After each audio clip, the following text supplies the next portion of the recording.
Welcome guys, it's time for another post-commentary video, this time me against Bestmarmotte. It's footage from the last season, which means the February season of 2015.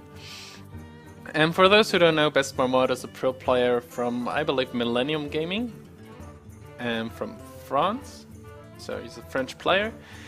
I played my Mech Shaman against his Mage. And let's get right into it. Out of these cards, they're all pretty expensive, no early game, so tossing all away, of course. I think I cut it the first turn because he took a while to actually complete it. That's a very good opening hand, 2 Mech Warpers in an Neutron and a Tinker Town.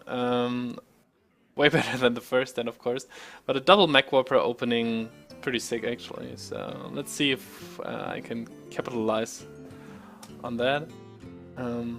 Like I said, I cut the first turn of his, so don't wonder why the rope appeared that fast. So now there's basically one decision. It's if I want to play Mech Warper or a Neutron. And like just playing the Neutron and holding back on the Mech Warper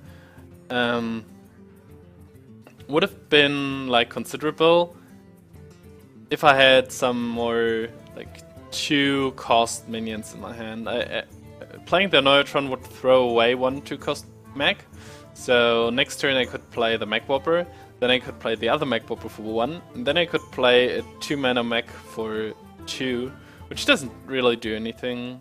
No, a 2-mana Mech for 0, but that's not possible at the moment. So I would rely on top decking a 2-mana Mech. Therefore, I just go for the more solid body. I might be able to trade or force him to use some removal, like this. And given my curve, I can still play Mech Warper and a Neutron the next turn, which forces him to use, which might force him to use a ping next turn, which might result in him wasting 1 mana and giving me up, setting me a little bit ahead in tempo. Also, the Neutron now requires at least 2 actions, which means that my Mech Warper should be somewhat safe in case of him trading with his Cogmaster, and if he trades with the Clockwork Gnome, then the Cogmaster couldn't kill the Mech Warper anyways. So that all went according to plan. So the question now is capitalize on the Mech Warper ability again, like playing 2 mechs, or just playing the Tinker Town as a 3-mana 4/4 and playing the Whirling. But given my board state, I think that playing the 4/5 for 3 mana is even better, especially with the Mech tech, and then just playing the Whirling Sapomatic with it. And then trading with his Mech, I guess? Yep. So trading with his Mech is very important given that his turn 4 is upcoming and he might have a Blast Mage. It also makes it a little bit more awkward for him with his 1/1 Cogmaster. The Mech Warper might die, but I guess it might die. But he might also just trade off with the Whirling, which is a lot bigger threat at this point. And, well, of course it's nice if the Neutron survives, because I can play Spider Tank Tinker Town next turn. But even if it doesn't, but it seems like it will. Yep. Even if the Mech Warper wouldn't, if he would have pinged it and played a 2-mana Mech, for example, then he would have had a 2-mana Mech on the board against my 4/5. And then I would have played a 4/4 and maybe a Totem or something. So this would have improved my board even more. So I was fine with this being at 1 health. But now I can play very nicely on curve and gain even more tempo from the Mech Warper. Let's see what spare part. Taunt is not really useful.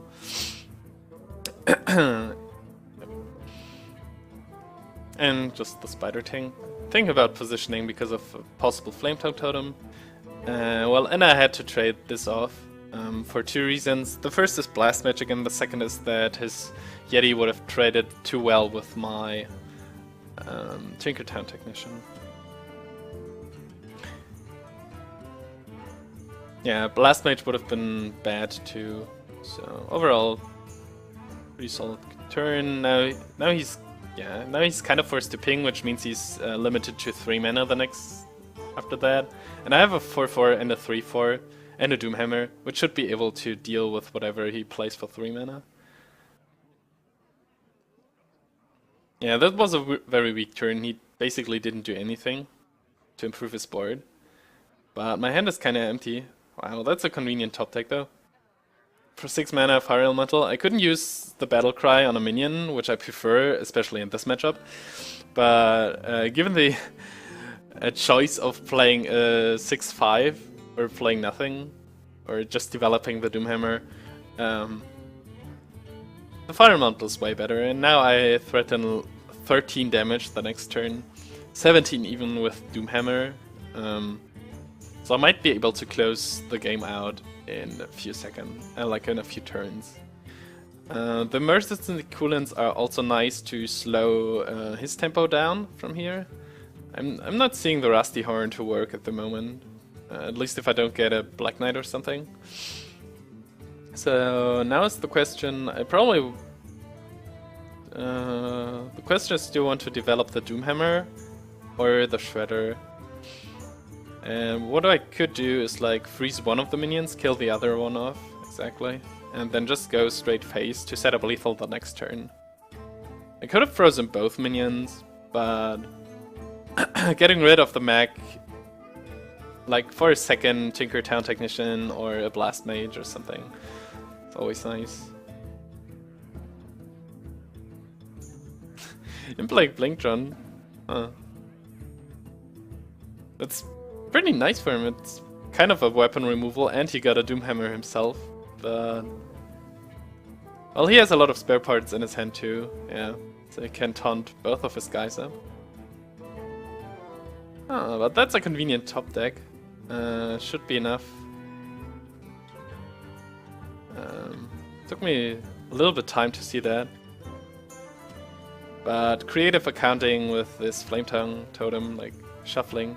This would have been a mistake actually, because if I would have traded with my Spider Tank into his Tinkertown Technician, I couldn't have killed my own Tinkertown Technician off to go for lethal. But this way it dies, this way Fire Elemental deals 8 damage, and my new gained Fiery War Axe hits him for 3 and kills him. So, yeah. That's about this game against Bestmarmotte. I hope I pronounce it right. And I'll see you around next time. Bye bye.